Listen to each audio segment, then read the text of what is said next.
अयोध्या मणिराम दास जी छावनी में आज कथा के माध्यम से भगवान श्री राम जी का वनवास और परिवार से बिछुड़ने का प्रसंग सुनाया गया।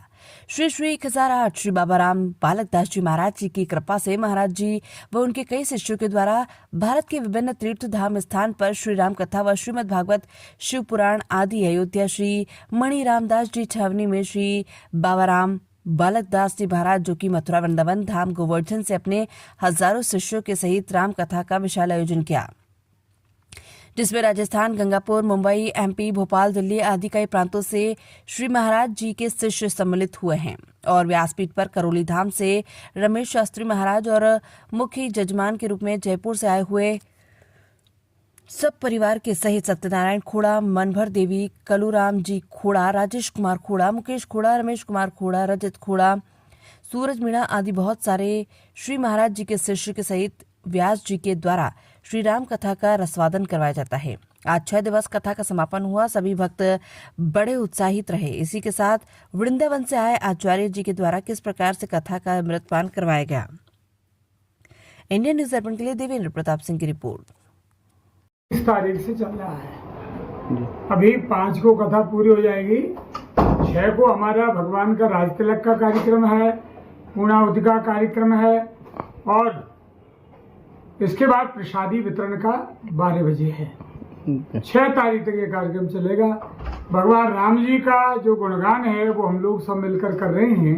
हमारे यहाँ गुजरात, राजस्थान, उत्तर प्रदेश, दिल्ली, बम्बई सभी भारत के लोग आए हुए हैं और भगवान राघवेंद्र सरकार का जो गुणगान है उसे सुनने के लिए, उसमें आनंद लेने के लिए ये सब आए हैं। हमारा मंडल महाराज जी का है। महाराज पूज्य पाद श्री राम बालक दास जी महाराज गोवर्धन में विराजते हैं। वैसे तो कई इनके आश्रम हैं, परंतु आपने 21 धामों में इसी प्रकार 108 ब्राह्मणों को लेकर भागवत जी की कथाएं, रामायण जी की कथाएं की हैं। आप बड़े रसिक हैं, भगवान की कथा के बड़े प्रेमी हैं और ये ब्राह्मणों के लिए भगवान की भक्ति, ज्ञान, वैराग्य के लिए सतत प्रयास करते हैं। राष्ट्र के उत्थान के लिए, देश की उन्नति के लिए, सारे भारत के और विश्व के लोगों की शांति के लिए यह हमारा कार्यक्रम सर्वजन सुखाय सर्वजन हिताय है। सर्वे भवन्तु सुखिनः, सर्वे सन्तु निरामया, सर्वे भद्राणि पश्यन्तु, मां कश्चित् दुःख भाग् भवेत्। ये भावना है। वनगमन की कथा को कहा। भगवान के वनगमन में भक्तों के लिए कल्याण करना, क्योंकि भगवान का अवतार 3 कामों से होता है, 3 कामों के लिए होता है। परित्राणाय साधूनाम, विनाशाय च दुष्कृताम, धर्म संस्थापनार्थाय संभवामि युगे युगे। पहला काम करते हैं कि साधुओं की रक्षा, दूसरा काम करते हैं असंत और दुष्टों का संहार और तीसरा काम करते हैं धर्म का उत्थान। इस प्रकार भगवान श्री राम संतों को, महात्माओं को, वनवासियों को, उपेक्षितों को, जो समाज से बहिष्कृत थे, जो निम्न के जाति से, समाज से, धन से, उन सब लोगों को अपने अंग से लगा करके सम्मान करके राष्ट्र के महान उन्नति के लिए समरसता का राम जी ने प्रयत्न किया। हाँ जी, नाम बता। मेरा नाम पंडित रमेश सिंह शास्त्री, मैं व्याकरणाचार्य हूँ, रिटायर्ड प्रिंसिपल भी हूँ इंटर कॉलेज का और मैं वृंदावन मेरी शिक्षा दीक्षा हुई है। जन्म तो मेरा राजस्थान में हुआ पर अभी मैं वृंदावन में रह करके भगवान की सेवा, पूजा और कथा वार्ता करता हूँ। ये मेरा काम है। ठीक है, थैंक यू। कौन सा दिन था? जय श्री राम। आज 6ठाम दिवस है कथा का और आज भगवान का वनगमन हुआ है। भगवान को वनवास मिला है, तो वनवास में जाने के लिए भगवान ने अपनी माया जो रची थी उसके माध्यम से उनकी माँ ने उनको वनवास का आज्ञा दी जाने के लिए। तो वनवास क्यों गए भगवान? वनवास में उनके बहुत सारे भक्त थे जो परेशान थे। सबरी से मिलना था, सुग्रीव से मित्रता करना थी, रावण का उद्धार करना था। तो इतने सारे कार्यक्रम करने के लिए भगवान ने अपना वन जाने का निर्णय जो लिया, वो इस प्रकार से सबको अयोध्या में रोते हुए छोड़ते जाना इतना कठिन निर्णय लेना बहुत कठिन है। कल क्या प्रसंग है? कल का प्रसंग है कि भगवान अभी चित्रकूट में पहुंच गए हैं और चित्रकूट में रहेंगे और चित्रकूट का जो वर्णन है भरत मिलाप होगा।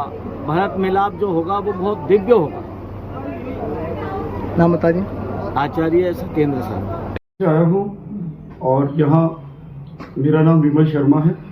यहाँ पे राम कथा का आयोजन 29 अगस्त से चल रहा है और ये 6 सितंबर को संपूर्ण होगा।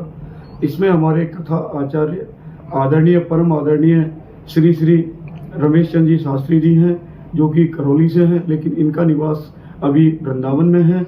और इन्होंने जितने भी हिंदुस्तान के धार्मिक स्थल हैं, हिंदुस्तान के अलावा ही नहीं, बाहर भी नेपाल, श्रीलंका और भी कई विदेशों में इन्होंने भागवत कथा का बड़े ही अच्छे तरीके से लोगों के मन में उतरने वाले भाव से सबको ये भागवत सुनाई है। अभी यहाँ जो कथा चल रही है ये हमारे आदरणीय परम आदरणीय श्री श्री 1008 राम बालक दास जी महाराज के सानिध्य में चल रही है।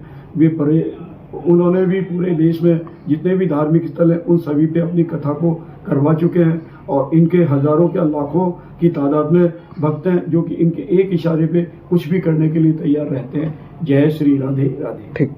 मेरा नाम गगन कुमार, मैं जयपुर से। था आज ये हमारा 6वां दिन है और जो 9 दिवसीय श्री राम भगवान की जो आयोजन कथा हो रही है इस देवधाम अयोध्या में, उसमें आज भगवान श्री राम वनगमन हो रहे हैं और वहाँ पे जा रहे हैं और केवट जी को जो भगवान का जो सानिध्य प्राप्त था उसके बारे में आज हमारे प्रश्न चला और काफ़ी अच्छा रहा, काफ़ी हमारे को सीखने को मिला। बहुत अच्छा के माध्यम से, प्रसंग के माध्यम से आप क्या संदेश देना चाहते हैं? देखिए, जो रामायण में आज का जो प्रसंग था वनगमन का, उसके माध्यम से मैं आप सब लोगों को एक ही संदेश देना चाहूँगा कि जीवन में कैसी भी परिस्थितियाँ हैं, भगवान तो अपने आप में एक भगवान आदर्श है, उनके जीवन में भी एक बार वनगमन कर दिया तो उन्होंने आस्ते आस्ते स्वीकार किया।